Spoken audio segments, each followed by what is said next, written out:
Hello friends, എല്ലാവർക്കും അർച്ചന ചേച്ചി LLB സീരിയലിൻ്റെ ലേറ്റസ്റ്റ് പ്രമോ റിവ്യൂയിലേക്ക് സ്വാഗതം. അങ്ങനെ ചിന്നു ആണെങ്കിൽ കുറേ ദിവസമായി ചന്ദ്രകാന്തത്തിൽ വിജയ് ശങ്കറിൻ്റെ അടുത്താണ് താമസിക്കുന്നത്.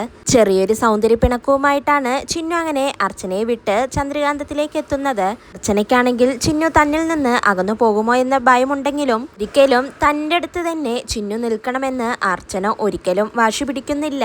അവൾക്ക് എന്ന് അവളുടെ അച്ഛൻ്റെ അടുത്തേക്ക് പോകണമെന്ന് തോന്നുന്നോ അന്ന് പോവാമെന്ന് അർച്ചന അങ്ങനെ ചിന്നുവിന് വാക്കു കൊടുത്തിട്ടുണ്ട്. എന്നാൽ ചിന്നു ചന്ദ്രകാന്തത്തിൽ എത്തുന്നതും ആര്യയാണെങ്കിൽ ഇപ്പോൾ പഴയ പോലെയല്ല, ചിന്നുവിനോട് ഭയങ്കര സ്നേഹമാണ്. അർച്ചനയോട് കരഞ്ഞ് കാലു പിടിച്ച് ചന്ദ്രയെ കേസിൽ നിന്ന് ഒഴിവാക്കണമെന്ന് ആര്യ പറയുന്നുണ്ട്. അങ്ങനെ ആര്യയുടെ വാക്കുകൾക്ക് മുന്നിൽ അർച്ചന അങ്ങനെ കേസിൽ തോറ്റു കൊടുക്കുകയാണ്. അങ്ങനെ ചന്ദ്ര കേസിൽ നിന്ന് ഒഴിവാകുന്നുണ്ട്. ഇതിനുശേഷം ആര്യയ്ക്ക് അർച്ചനയോടും ചിന്നുവിനോടും വളരെ സ്നേഹമാണ്. എന്നാൽ ഇതൊന്നും ചന്ദ്രയ്ക്കാണെങ്കിൽ ഒട്ടും ഇഷ്ടമാവുന്നില്ല. വിജയ് ശങ്കർ ആണെങ്കിൽ ചിന്നുവിനെ കൂടെ നിർത്തിയിരിക്കുന്നത് സ്നേഹം കൊണ്ടല്ല, എങ്ങനെയെങ്കിലും അർച്ചനയെ തകർക്കുക എന്നുള്ള ലക്ഷ്യം കൊണ്ടാണ്.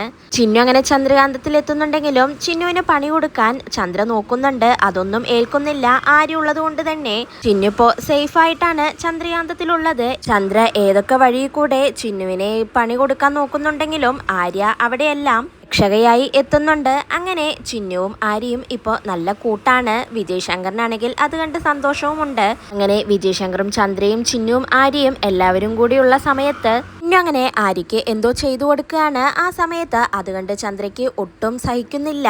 അതിനേക്കാളും ഇപ്പോൾ സ്നേഹം ആര്യയ്ക്ക് ചിന്നുവിനോടാണെന്ന് ചന്ദ്രയ്ക്ക് അങ്ങനെ തോന്നുകയാണ്. ചന്ദ്രയാണെങ്കിൽ തന്റെ നീരസം എല്ലാവരോടുമായി തുറന്നു പറയുന്നുമുണ്ട്. എന്റെ ഈ ചിന്നു ചേച്ചി എന്നും ഇവിടെ ഉണ്ടാവില്ല, അവൾ തിരിച്ചു പോവും എന്ന് നിനക്ക് ഞാൻ മാത്രമേ ഉണ്ടാവൂ എന്ന് ദേഷ്യത്തോടെ ചന്ദ്ര അങ്ങനെ തുറന്നു പറയുകയാണ്. എന്നാൽ ഇത് കേട്ട് ചിന്നുവിനാണെങ്കിൽ സങ്കടാവുന്നുണ്ട്. ഇതോടെയാണ് ഇന്നത്തെ പ്രമോ അവസാനിക്കുന്നത്. നാളെ പുതിയൊരു എപ്പിസോഡുമായി വീണ്ടും കാണാം. Bye, good night.